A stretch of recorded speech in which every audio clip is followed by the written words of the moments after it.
मैं doctor Avinash Chandra Singh, neurologist, शौर neurology centre और अग्रिम हॉस्पिटल वाराणसी से। मैं आज के दिन, जो कि एक राष्ट्रीय मिर्गी दिवस के रूप में मनाया जाता है हर वर्ष 17 नवंबर को, इसके बारे में बताने के लिए उपलब्ध हुआ हूँ। मिर्गी एक बहुत ही कॉमन बीमारी है और इसके बारे में भ्रांतियाँ बहुत ज़्यादा हैं।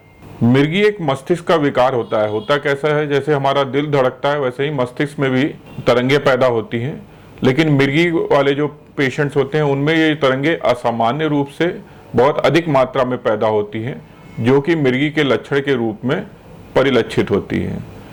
मिर्गी का जो असर होता है वो उस बात पे डिपेंड करता है कि मिर्गी ब्रेन के किस पार्ट पे इफेक्ट कर रहा है। जो ये तरंगे पैदा हो रही हैं वो ब्रेन में के दो हिस्से होते हैं, उसमें दोनों में एक साथ पैदा होती हैं तो उसको जनरलाइज सीजर बोलते हैं, और अगर ब्रेन के किसी एक पर्टिकुलर हिस्से में पैदा हो रही हैं तो उसको फोकल सीजर बोलते हैं। तो फोकल सीजर में क्या होता है कि या तो व्यक्ति होश में रहता है, जैसे कि उसमें होता होगा कि एक हाथ पैर में अकड़न होने लगेगी या कंपन होने लगेगी, लेकिन वो पूर्णतः होश में रहेगा तो उसको फोकल सीजर बोलते हैं। और एक फोकल सीजर होता है जिसमें आप होश में नहीं रहते हैं या आप रिस्पॉन्ड नहीं करते हैं दूसरे की बात को। तो उसमें क्या होगा कि जो पेशेंट होगा वो एकटक किसी चीज़ को देखने लगेगा या कुछ देर के लिए अनरिस्पॉन्सिव हो जाएगा। तो कई बार इस तरह के जो मिर्गी के लक्षण होते हैं, जो फोकल सीजर्स के, उसको पहचानने में लोग गलती कर जाते हैं। दूसरा होता है जनरलाइज्ड एपिलेप्सी या सीजर, जिसमें क्या होता है कि दोनों हाथ पैर अकड़ जाते हैं, मुंह से झाग आता है, जैसा कि अब अमूमन देखते हैं कि टीवी, नाटकों या फिल्मों में ऐसे दिखाते हैं। तो इस तरह से ये दो सीजर्स या एपिलेप्सी के प्रकार होते हैं। क्योंकि मैंने बताया कि ये ब्रेन की डिसऑर्डर है, तो इसका इलाज बहुत अच्छी तरह से संभव है। होता क्या है कि जो लक्षण होते हैं ना, वो बड़े अजीब से होते हैं और लोगों को लगता है कि किसी के ऊपर कोई ऊपरी प्रेत बाधा है या कोई ऊपरी बीमारी है, जबकि ऐसा बिल्कुल नहीं होता। तो अगर ऐसा कोई लक्षण लगता है आपको, तो आपको अपने डॉक्टर के पास जाना चाहिए।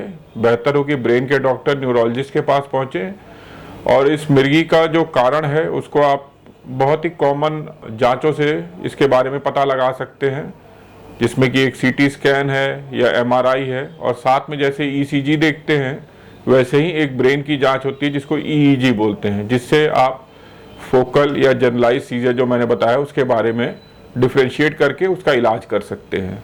ये तो हुआ कि मिर्गी कैसी होती है, किस प्रकार की होती है, क्यों होती है, और इसका इलाज बहुत अच्छी तरह से संभव है। 70 से 80% मरीज जो होते हैं मिर्गी के, वो खाली दवाइयों से ही ठीक हो जाते हैं। लेकिन इसकी दवा आपकी लंबी चल सकती है, अमूमन 3 से 5 साल तक दवा करनी पड़ती है। लेकिन कुछ तात्कालिक कारण, जैसे कि ब्रेन में इन्फेक्शन हुआ हो, जिसमें भी बहुत कॉमन है सिस्टिसार्कोसिस, जो कि आपके कच्चे फल खाने से होता है, या फिर टीबी का इन्फेक्शन हो या एनकेफेलाइटिस के बारे में आप लोग सुनते होंगे, उस समय भी दौरे पड़ सकते हैं मिर्गी के। लेकिन ये अगर आप उस इन्फेक्शन का इलाज कर दें तो मिर्गी के दौरे स्वतः खत्म हो जाते हैं, तो उसमें इलाज और कम देर का होता है। दूसरा, मिर्गी से बचाव कैसे है, तो उसके जानने के लिए आपको कारण जानने पड़ेंगे कि जैसा कि मैंने बताया इन्फेक्शन है तो उससे बचाव रखना है। एक बहुत ही कॉमन कारण जो हमारे आसपास में देखा जाता है, एक है स्ट्रोक, जिसमें कि आपको ब्रेन में ब्लड रुक जाए या हेमरेज हो जाए, तो उसमें भी मिर्गी आ सकती है। और दूसरा बहुत ही प्रिवेंटेबल कारण है सिर में चोट, head injury. Head injury prevent करना बहुत ही पॉसिबल है अगर आप हेलमेट यूज़ करें 2 पहिया वाहन चलाते समय, तो head injury, severe head injury के चांसेस कम होते हैं, और उसी के साथ साथ जो मिर्गी होने के चांसेस होते हैं वो स्वतः कम हो जाते हैं। तीसरा है कि प्रेग्नेंट महिलाओं में आप अगर बच्चे में डिलीवरी के दौरान या कोई दिक्कत होती है या उनको ऑक्सीजन नहीं पहुंचता है, तो फिर दौरे होने के चांसेस ज़्यादा होते हैं। इसलिए आप भी जब कोई बच्चों की डिलीवरी करानी हो तो आप किसी अच्छे हॉस्पिटल या डॉक्टर, सरकारी या प्राइवेट, जहां भी जाके बच्चों का डिलीवरी कराएं, ताकि डिलीवरी के दौरान बच्चों को कोई प्रॉब्लम ना हो पाए, क्योंकि उन पेशेंट्स में या उन बच्चों में दौरे आने के चांसेस ज़्यादा होते हैं।